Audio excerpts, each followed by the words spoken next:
welcome. Today, we're bringing you two mental health experts to answer questions about dealing with mental health in this very unique year. So let's get started. Let me introduce our panel. We have Dinah Gilburd, who's a licensed clinical social worker with over 25 years of experience as a child and family therapist, supervisor, group leader, and conference speaker. And we have Mitch Elovitz, who has 20 years of experience as a licensed professional counselor working with adults and adolescents. So I wanted to open this conversation just to acknowledge that, you know, however we've been affected by this pandemic, we've all been affected in some way. So I wanted to get your thoughts on, you know, what is unique about the mental health challenges that everybody to some extent has maybe encountered this year specifically. And you know, Dinah, you and I have talked about this at length. So why don't you start?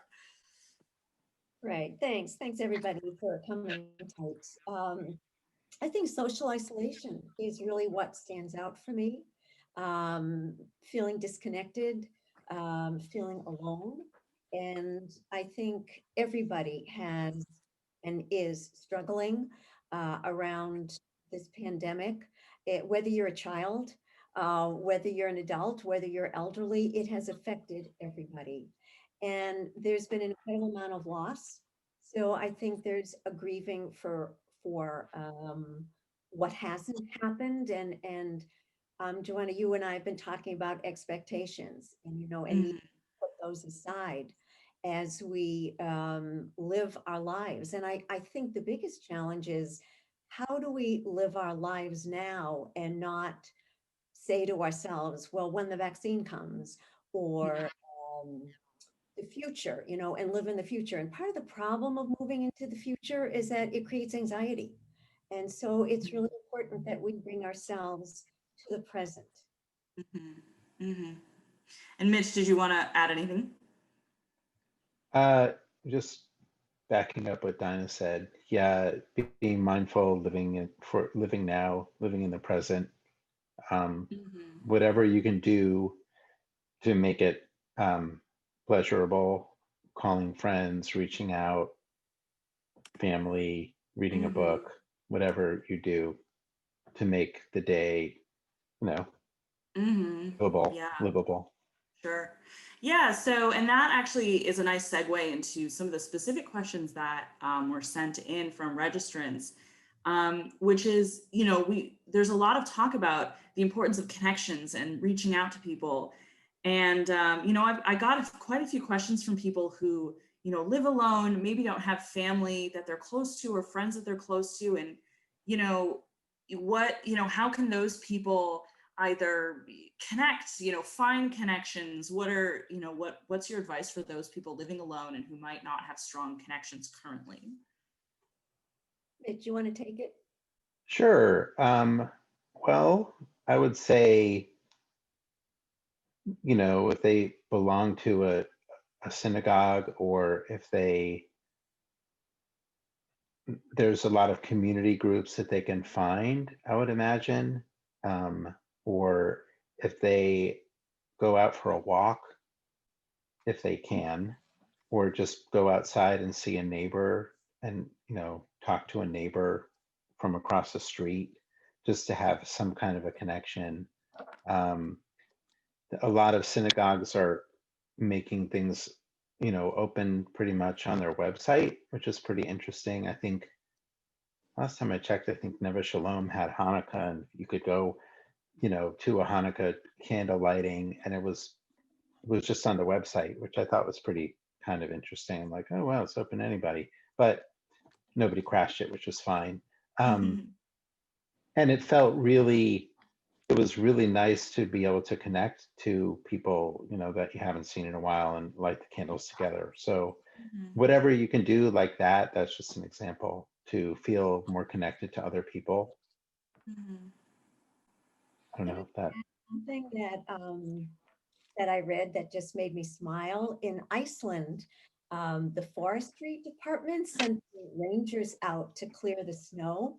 because they wanted people who feel socially isolated to be able to get out and hug a tree.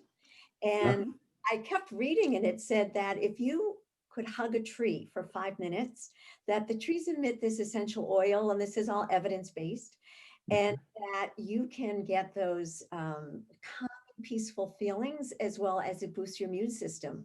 So I think for those folks who are living at home, living alone, to get a dose of nature by being out there, using all your senses, smell and sight and touch, and you'll just see amazing things. I mean, I actually saw a spider spinning a web about a mile ago, and I know it sounds so simple, but I think that's what I've come down to, is really simplicity in life, but it's profound. So I just recommend, and for those of you who do it, great, keep doing it. And for those of you who really want an experience, go out there with sort of an open mind about what you're going to see and hear. Yeah, I've been reading a lot lately about how to be an urban naturalist, and you don't have to be in the pristine wilderness to be able to connect with nature, right? I mean, I go for a walk around my block in Northwest, and after reading a couple books about what to look for, it's like I'm looking at the moss on the trees and the ferns that are growing out of the branches, and I'm cataloging all the bird species, and it does make me feel closer to something, even if it's not another person necessarily, which is in its own way, very mindful and bringing me back to the present, and making a connection. But in terms of making connections with other people, one specific resource that I can think of is the JFCS has its weekly Zoom community connections, right? Yes. Yeah. So what is it? Friday? It's every Friday. 10 o'clock in the morning. 10 o'clock in the morning. And if you go on the website, you can get right on. And they also have friendly callers. Make arrangements for someone to check in with you and call you. Yeah. So, JFCS has actually quite a few sort of regular groups that meet.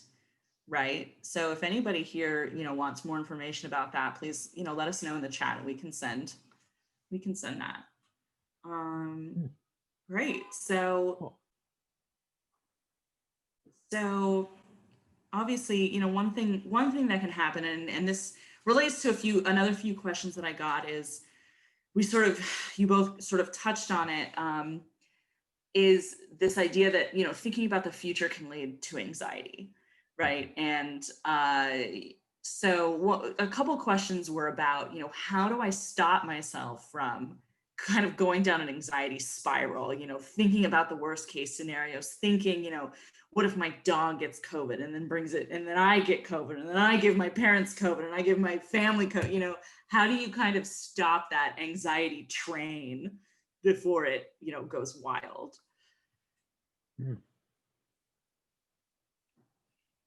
Mitch, do you want to start? Well, I would say to, just take some deep breaths. Really simple, in through your nose, out through your mouth, count to 4, and just do some deep breathing and try and think of nothing. And if you just notice your breath as it goes in and out, and if you find that you're thinking or your mind is traveling, which it does anyway, let it do that, notice it, and then try and bring it back to the breathing. Break out, get out of the house if it's during the day, and go for a walk. We're talking about nature and all that good stuff, just to get yourself distracted in some way from all the worrying. Those are 2 ideas. And Dinah, do you want to add? Yeah, I was just thinking, because it's hard not to, uncertainty triggers anxiety. So it's really hard to not be in that space. And so sometimes it's about challenging your thoughts. Your thoughts are so powerful, and we are not our thoughts. And we know that our thoughts drive our feelings, that then drive our behavior. So if I'm like feeling in a yucky mood, That's my child in me talking. You know, I go back to what my last thought was. And, you know, the question I ask is this supporting you? You know, is this helpful for you right now? And then the other question that I ask is there evidence that is, or are you catastrophizing? And I think there's a tendency to do that. And then the last thing that I do is I say to myself, what's in my control and what's out of my control? And I kind of go to my control pile. And that doesn't mean that I don't plan, because I know one of the questions was like, what if my dog gets, you know, the coronavirus? Like, what do I do? And I feel like information is really powerful. And if you talk to your vet, I mean, so there's ways to prepare yourself. So you just know what to do. It's not living in the future. It's empowering to just, okay, I'm going to quarantine my dog, you know, this is what I'm going to do, and call the vet, and then let's move on with our lives. Yeah, and of course the danger there is that you can over prepare, right? And that you know, you kind of it's a different kind of runaway train. And I think the slang for it these days is doom scrolling, right? Where you're so informed, you know. And I think that was happening to me a little bit, where, you know, I'm reading every single story about COVID and I'm paying attention to every single number. So, you know, at what point does too much information, or what point does that information hoarding kind of hurt you? When does that, how can you recognize that?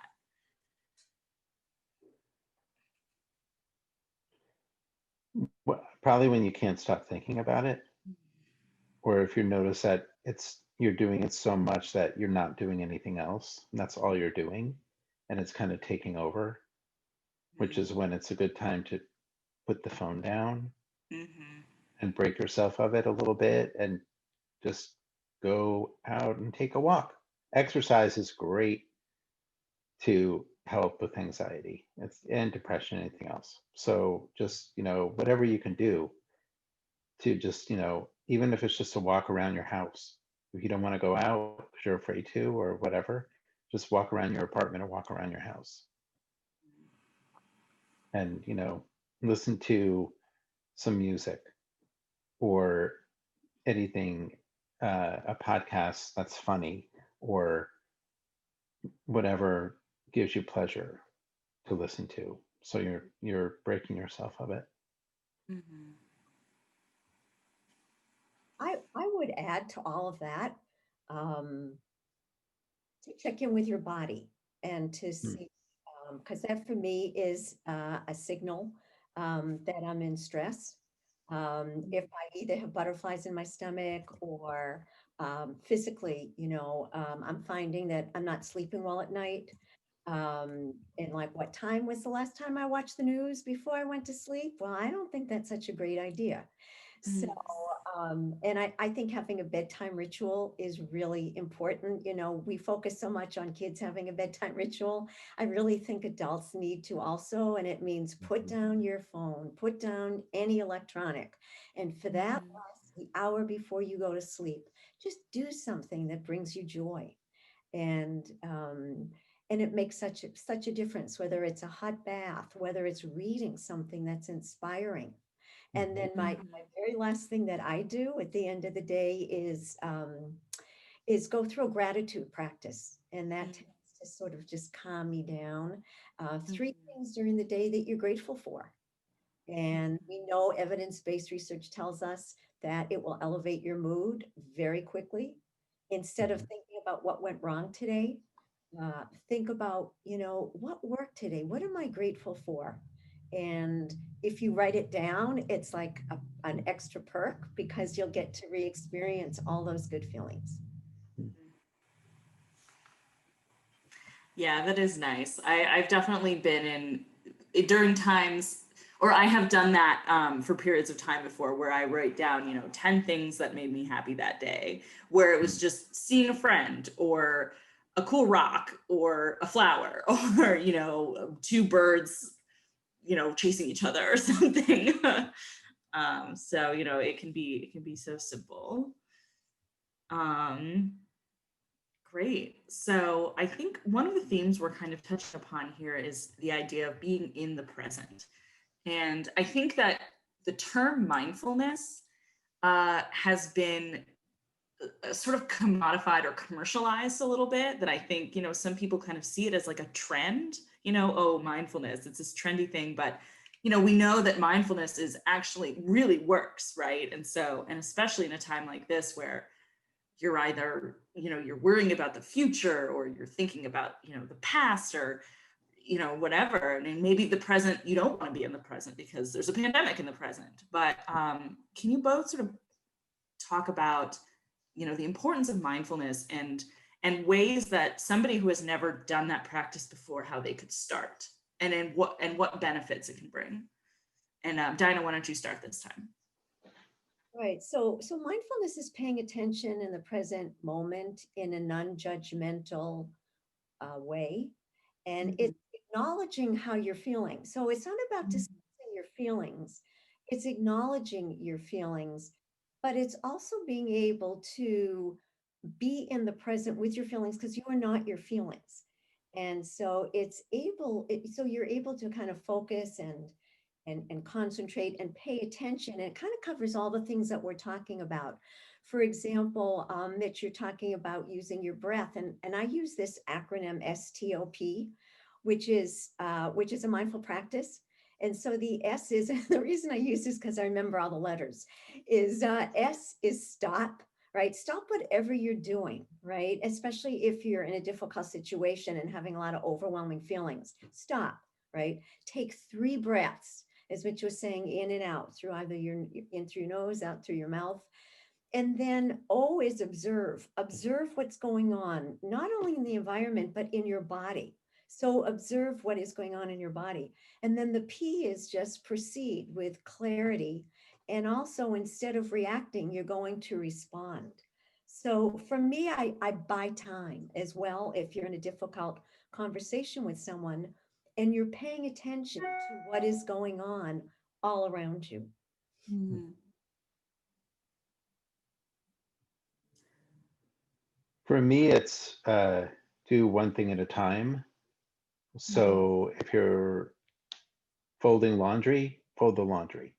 Don't fold the laundry and watch TV, or fold the laundry and do dishes and cook on the stove, because something's going to burn and it doesn't work well. I mean, you'll burn your French toast or your grilled cheese. So, fold the laundry and then put it away, and it's done. And then when you complete something, you have a sense of accomplishment that you got something done that day. And it keeps you focused on what the thing is that you're doing. Washing dishes, like notice how the water feels on the dish, and how the soap smells, and oh, there's a bubble. And it's you get something accomplished, you get the task done. And when you get something done, you feel better about things, and it keeps you focused and present. So that's my little piece on mindfulness anyway. Mm-hmm. Yeah, and one thing that Dinah said that reminded me of a question that we received about sort of being aware of your own emotions and kind of confronting them and accepting them. One question that we got was, if you have a loved one who you think is engaging in COVID risky behavior, maybe spending time indoors or going to a unmasked event, that kind of thing. How do you manage your fear, your anger, your whatever emotions that are coming out? I kind of relate to this. I have a family member out there who maybe isn't as safe as I want him to be, and I feel like I yell at him, but to some extent I can't control his behavior, right? And I have to accept it. So how do you deal with that feeling of like, oh my God, please don't do that, but they're going to do it anyway? And I'm sure we all have that family member. I have a sister who fits into that category. First go around, I did what you did. I just said, how can you go into every store? She was in Macy's, in the Gap, and then didn't work. And then I did something and I really felt it. And I said to her, I love you. And this is really coming from a loving place. And I care so much about you. And so I'm just, noticing that you're going into these stores and opening yourself up. And it's because I love you. Could you just limit yourself to maybe Trader Joe? I kind of make it, could you just go to Trader Joe's and not 3 stores in one day? Mhm. And so I feel like if I'm telling her what to do, which is what I did the first time, it's like it went in one ear and out the other. And she said, I know what I'm doing. And I realized that wasn't working. And so Mhm. now I've taken this other tactic, and it's true, it's out of compassion.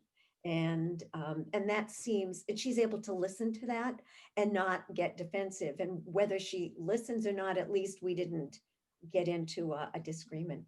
Mhm. Mhm. Yeah. Mitch, do you want to add something?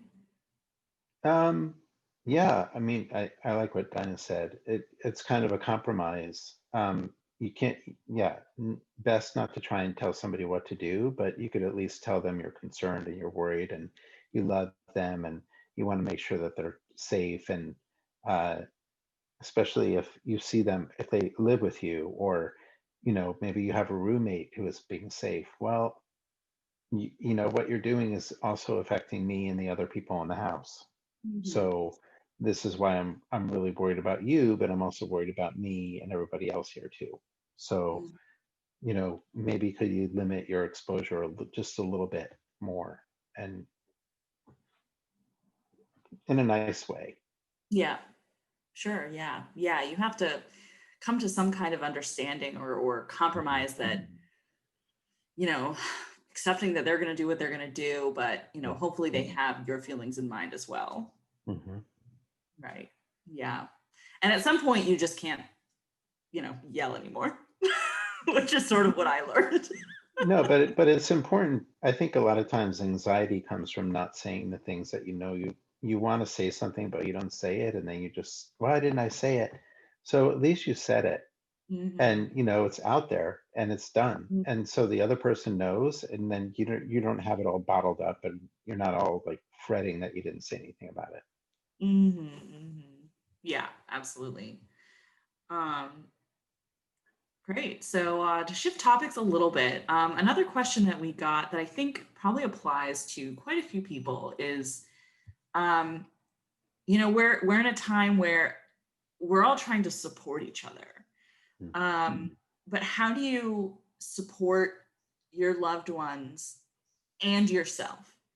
How do you not go overboard in either direction? If there's a loved one who needs, maybe more support, either physically or emotionally, how do you set that boundary of, I love you and I'm supporting you, but I also need a quiet moment for myself, or, I can't run every single errand, or, whatever it is. How do you balance that in such a turbulent and uncertain time?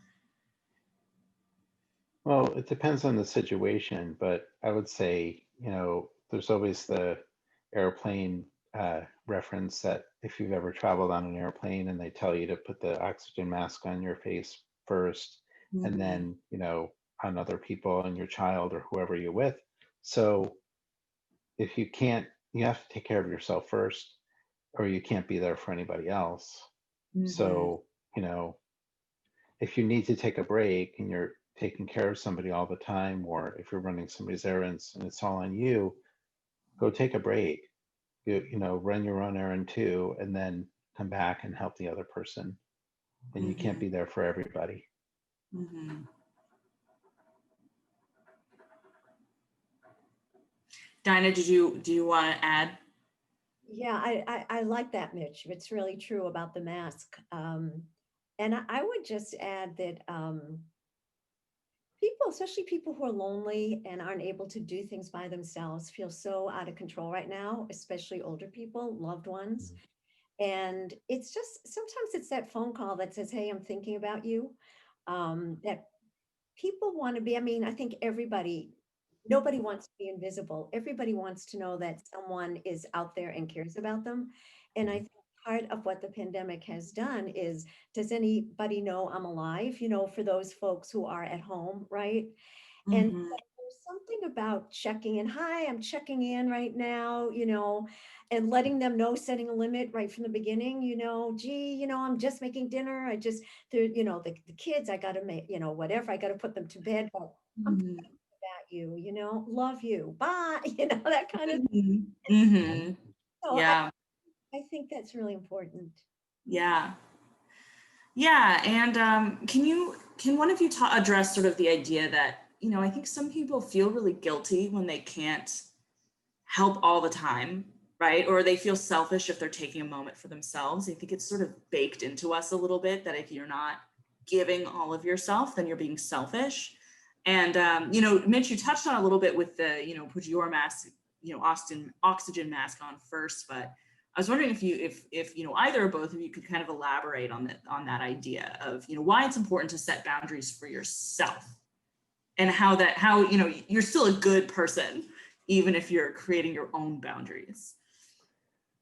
Well, if you don't take care of yourself, then you can't be there for other people.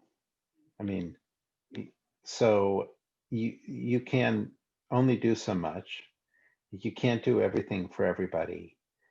And eventually you'll just wear yourself out. You'll burn out and you won't be able to be there for other people. And then, or you'll end up you're in your own, needing them more than they need you. So keep your schedule, if whatever works for you, regular set daily schedule, or certain things that you do every day, a bedtime routine Dinah talked about, which is super important. And check in with your neighbors, like if you see somebody that or make a call to somebody just to check in. Hey, I'm just checking to see how you're doing, if you need anything.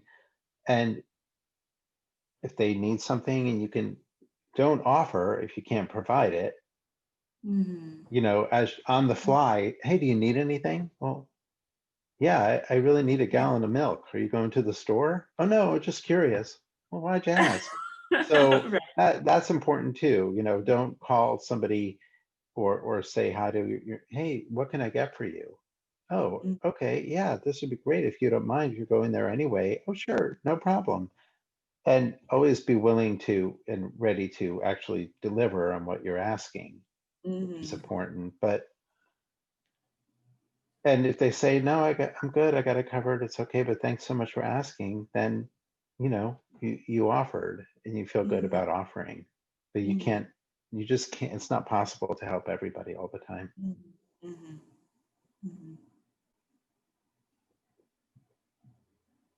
Dinah, did you want to add anything? Yeah, I would just add that taking care of yourself and self-care practices are not selfish. And I think it's gotten a bad rap, that somehow taking care of oneself means that one is selfish. And I think when we don't take care of ourselves and we're depleted and working on empty, that's when resentment can start to build up, especially if you're a caregiver or taker. Resentment starts to build up, and sometimes people aren't even aware of how it spills out, and, or people get sick because they're not paying attention to their own needs. And so I think it's really, really important to have a self-care practice. And I'm thinking about a parent of 3 kids said to me, I feel so guilty if I go for a 30-minute walk because I should really be with my child because of and then I said, well, how are you doing these days? And she said, not well. I yell a lot. And so it's making the connection between how are you doing and how is that coming out, and who are you doing this for? So I kind of feel it's for everybody. You're doing it for yourself and for everyone that you come in contact with. Yeah. Yeah, that's really important. So one question I wanted to make sure to ask that applies to maybe a smaller population, but is still pretty important. We got a question from a Holocaust survivor and who has been particularly struggling this year. On top of the pandemic, we had, some anti-Semitic events happening, maybe threats to democracy, and that was really triggering. And we have a lot of Holocaust survivors in Portland, and I know that there are resources out there for them. But I was wondering if both of you could kind of address that kind of unique reaction to this year, right, with everything that happened this year, and what kind of resources Holocaust survivors have here. I can start with Jewish Family Child Service has a whole very, very efficient service. And efficient meaning that they're providing so many services right now in terms of delivering. I mean, the simple one, but I love this one. I resonate is delivering Kali on Friday nights, as well as running errands if someone's unable to pick up their medication or to get groceries. And I also have a name and phone number that people could call who are Holocaust survivors and are looking for those services. They also, it would be a way to socially connect as well by phone or by whatever is safe. So I think there's actually over 100 Holocaust survivors in the Portland area. And so Jewish Family Child Service has so many services for Holocaust survivors that I think that it would be great to give them a phone call, and they would kind of evaluate the person's situation, whether or not they need a case manager or not, and then they would proceed from there.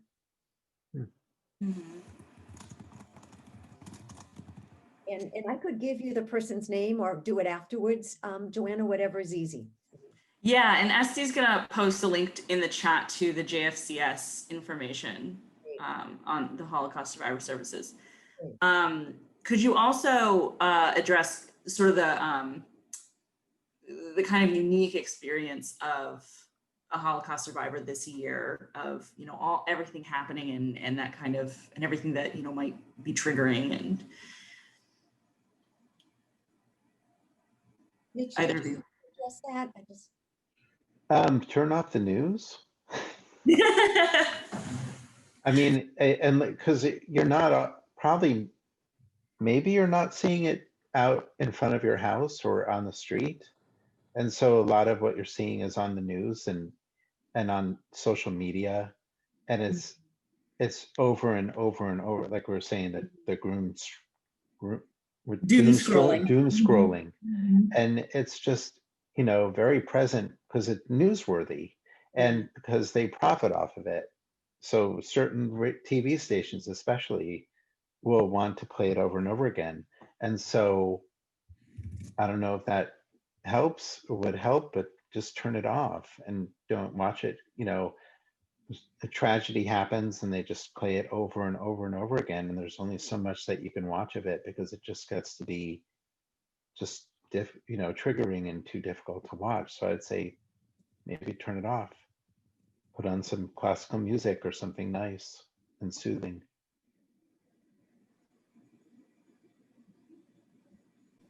I agree, and I would just add that some of the Holocaust survivors are feeling re-traumatized by what has been going on, especially with some of what we've seen on the streets and the slogans and the anti-Semitism. And what I would suggest is again, maybe talking to someone, talking about how you're feeling, how you're getting re-triggered is really important at this time, especially if it's bringing up memories that are affecting people as they live their lives right now. And so I would strongly urge people to, and that I think goes for anyone who is finding this time very difficult, to seek out mental health services.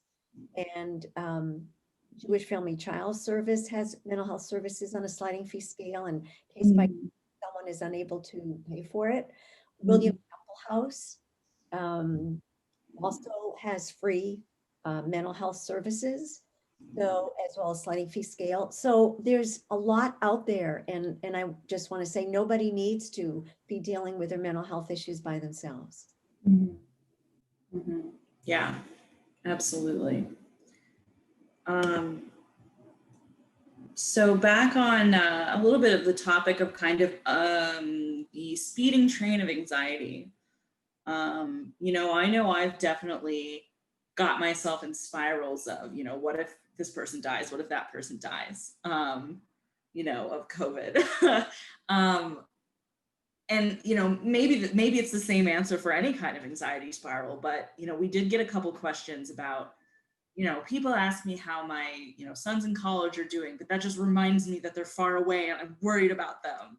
So how do you kind of deal with that kind of unique, just worrying about the health of your loved ones and whether they'll end up succumbing to this disease that has taken so many people? So I can take a stab at it, and Mitch, you could add. Yeah, sure. I I do this myself. It's my own practice as well as teach other people how to do it. It's about self-compassion. It's about, we're all struggling right now. And it's not about who's struggling more, and I think what brings us all together is the pandemic, and that everybody is worried about somebody, whether we're worried about ourselves or people that we love or our animals, or Mother Nature. We're all worrying about something. Being able to provide for our families. So it's so many issues. So I feel like when the mind starts to race, to just, again, pause for a moment. Pausing is so wonderful because it stops the action. And it's like, could pause and take a breath. And self-compassion is all about showing the compassion toward yourself that you show to others. And it's about, there's three parts to it, just really quickly. The first part is being mindful of what you're feeling. The second part of it is being kind to yourself and actually talking to yourself. And I will literally put a hand in my heart and I will say, you're going to get through this. It's okay. And if it's worrying about love, I know you're worried about a loved one. And that's the person so much. And then the other part is common humanity, that this is probably the most, we are all so connected right now globally in so many ways. And it's like everybody is suffering and struggling. And so we're not alone. And I think that interconnectedness brings, it's kind of a relief. And I think that's been the novelty of the pandemic. It's not like, I was thinking about this today. It's not like we look at Florida and go, that's so sad, they're getting ready for hurricane. Or my family in New England, oh my gosh, they're getting ready for nor'easter. I'm so glad. It's like we are all in this together. This pandemic has affected every single person. So I feel like that worrying is all part of the emotions that are overwhelming. And what I say is, show yourself self-compassion, take a moment to just go, this is really hard. This is really hard. And I'm going to get through it. And if you're really worried about somebody, call them and just make sure they're doing okay. And, most often, well, my experience has been people are doing okay. But it's good to hear it from them. Dinah, you were talking about, when there's a hurricane or whatever, when we had the fires and all the smoke, and a lot of my family called when they hear something's going on. Are you okay? And they're on the other side of the country. They don't know where it is, or is it close to you? I don't know. I'm just making sure you're okay. And it feels so nice when they call and ask. And I laughed at them, like, okay, that's like 2 hours away from me, but it's so nice that they called. They're worried. And so, of course, I call them back. I'm like, oh, great. Don't worry. We're fine. It's okay. A little, it was hard to breathe, but we're staying inside, whatever, And so, and you feel more connected just with that little phone call, a couple of minutes. Yeah. So I've pretty much gone through all the questions that we've received. And we did get another question that came in, wanting to elaborate on, if you're feeling particularly lonely and you feel like you don't really have a community to reach out to, what are your options, basically? So if either of you wanted to, try to dig into that a little bit, that's the only new question we've gotten, but if anyone else has other questions, feel free to drop them into the chat or send them to Esty.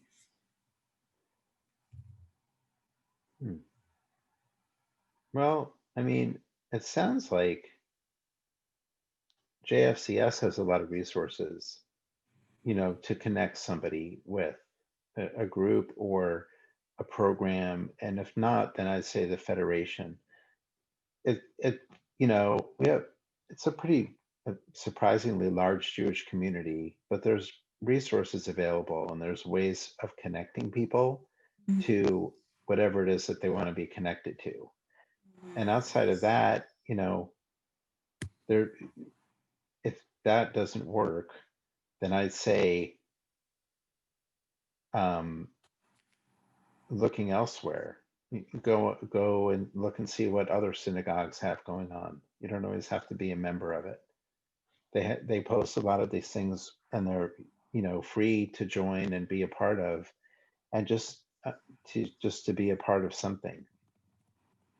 And I would just add to that, that if you go outside of the Jewish community, if you have access to internet, there are so many groups where you can find like-minded people, whether it's a social, political group, and people are coming together in ways they've never come together before. And you don't have to leave your home. And it's a wonderful whether you decide to do a book club, whether you decide to do, whatever it is, and whatever your interest is, if you go online, you'll find it. Yeah. I think a lot of people are relying on online communities right now, which is, lovely in its own right. We're just all finding new ways to connect to each other, which is amazing. I mean, I know at the beginning of this thing, I was catching up with people I hadn't spoken to in years, because it was like all of a sudden, like, how are you? You're in that part of the country. Like, let's talk. How is it going? And it's just like, where did this come from? Yeah. So, well, let's see. So I think this is a question that just came in. I think this is a pretty universal experience for a lot of people.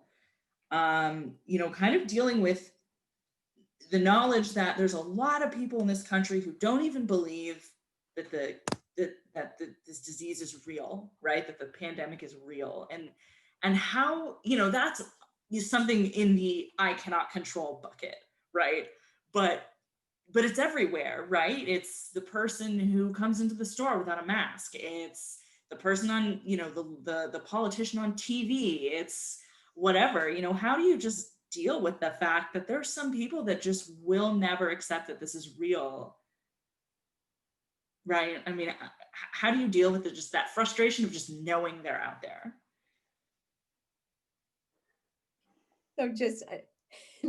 So I avoid them when I take a walk and they're walking on the street and they're not wearing a mask.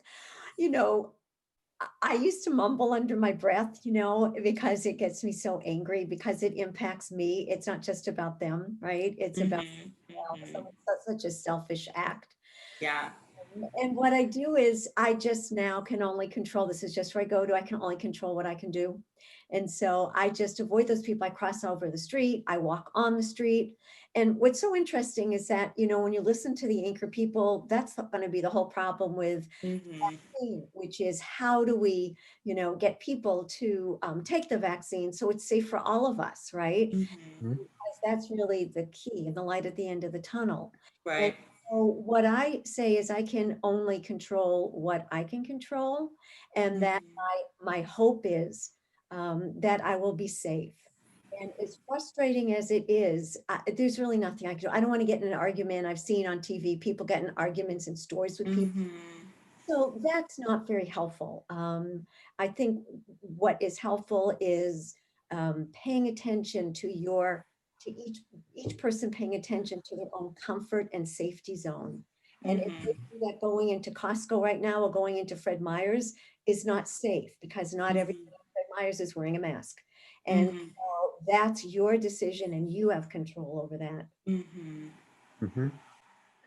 Yeah, and adding on to what Dinah said, choosing where you go.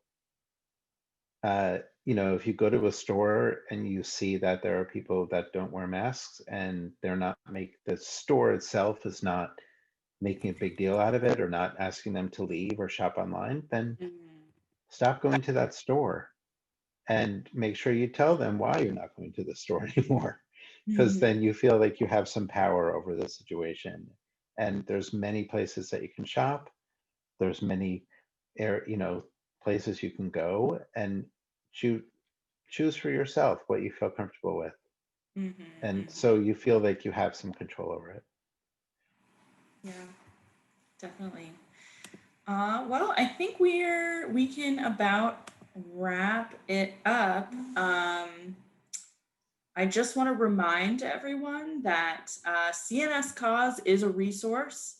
We have a team that can help you navigate, finding financial assistance, finding, somebody to pick up groceries for you, help connecting you with mental health resources, helping you navigate, those complicated processes. So please reach out to CNSCOS. We will help. We will do what we can to help connect you with those who can help as well. The email address is covid19@nevehshalom.org, and our phone number is 971-990-5652. And so Essie will drop that in the chat as well. And there are resources that they exist. Everyone who registered should have received a PDF of long list of resources and hotlines you can call, hotlines you can text, places you can go online. So it's out there, and both Dinah and Mitch have said no one has to go through this alone. No one has to deal with these mental health struggles alone. So if either of you want to give a final thought or anything. A final thought, just that, nobody has to be alone. Like you said, during this time, there are a lot of resources out there, and just take care of yourselves, stay healthy, get some fresh air, connect with people. I think have a schedule for your day. I think if you work from home, because people who do, your company's getting a lot out of you. I think that's why they were so pro everybody working from home, because you end up working a lot more. Oh my God. Right? And so you really have to just protect your time. So you're not working really all the time, and have other things that you do besides work. Read a book, enjoy, a program on TV, whatever, listen to a podcast, drink water, but do things for yourself, exercise, and just take care of yourself every day, and do something like a gratitude journal is great, or just what are you doing? What kind of self-care things did you do? It's not selfish. It's absolutely necessary and life-giving. So, yep. Yeah. And Dinah, any last thoughts? I just say there's a light at the end of the tunnel.